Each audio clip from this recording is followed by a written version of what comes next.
A friend of mine sent this message to me over Facebook a couple of days ago, and I decided to share this with you without revealing who it is, and to share my response to the question she asked me, because I think there may be some other people out there who are having the same questions as well. It just says, I'm wondering if you'll explain to me what extraordinary means. This is weighing me down in a big way. I read something someone else wrote the other day that basically said that average people are pitiful. Quite frankly, I was disgusted by that comment. I am an average person. I am confused as to how to live boldly or be extraordinary. I am a mother and a wife, period. I try so hard not to compare myself with others. Why do such comments make me feel so inadequate? Well, here's my very brief response to that question. The reason those comments make you feel inadequate and make most of us feel inadequate is that deep down inside us, we each know that we're made for more than probably what we're doing. Most of us have, actually every single person has a hunger for greatness in them because God created us to be great. We're made in His image. We're made out of His nature, so to speak. And there are great things that we've all been predestined to do.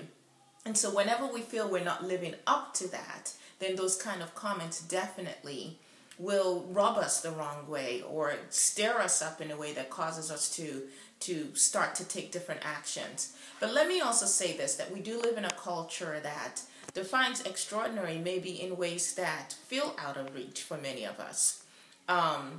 Bottom line is this. My definition of extraordinary is doing the best you can where you are with what you have. That means it's going to look different for everybody. That means that it's going to look different for you in every season. That means it's going to look different for you day to day. So you mentioned that you're an average person and that you're a mother and a wife. Well, you know what? That makes you pretty extraordinary, because there are people who can't take care of themselves, let alone have the responsibility of being a wife and a mother as well. And yes, are there millions of mothers around the world? Are there millions of others who are wives? Yes. But nobody has the calling on their life in quite the way you do. I've certainly had my season where all I did was clean and take care of kids and not use my degrees or my education, at least outside of the home, in the way that I thought I could or should.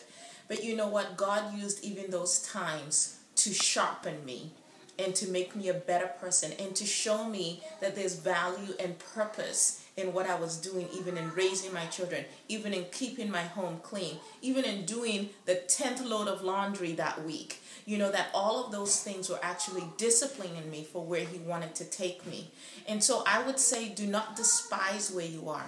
Do not look down on the absolute gem of an opportunity you have right now to be the best wife that you're capable of being, to be the best mother that you're capable of being, and to know that there's no such thing as average. None of us are made quite the same. God cares enough about each and every one of us that every single person is unique. Why did He do that? And finally, I'll just like to refer you to our brand new online magazine called Extraordinary You. It starts with an X, extraordinaryyou.com.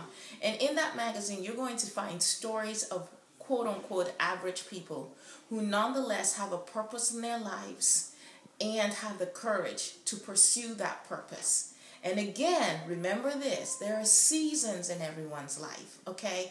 And so if you look at the life of a bulb, for instance, there are times when it's dormant, there are times when it's putting down roots, and there are times when it's bringing up leaves, and there are times when it's flowering. Every season, there's a different thing going on.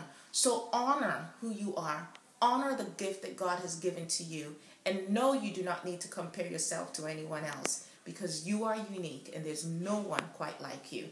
I hope that this lifts that burden and certainly spurs you on to embrace how extraordinary you are even now in this moment. And I pray that God blesses you.